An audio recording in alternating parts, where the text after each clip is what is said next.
Hi everyone, in front of me I've got HUAWEI Nova Y91 and let me share with you how to soft reset your device.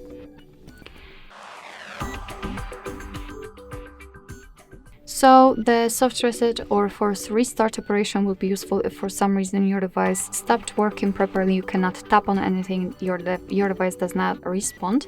You can try to force restart it, and to do that we have to press the power button and the volume down button together for around 10 seconds and wait until you will see the black screen and the developer's logo, and ignore all of the screenshots, etc. your device will make.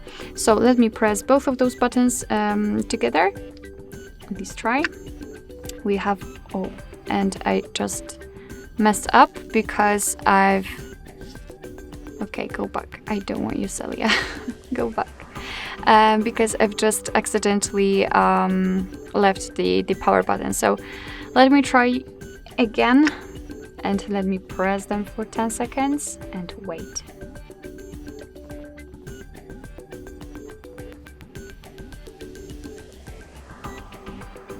Okay, we've got the black screen. Right now, I felt the vibration, we've got the developer's logo, which simply means that our device will be restarted in a few seconds. Alright, so that'll be all. Thank you so much for watching. I hope that this video was helpful, and if it was, please hit the subscribe button and leave the thumbs up.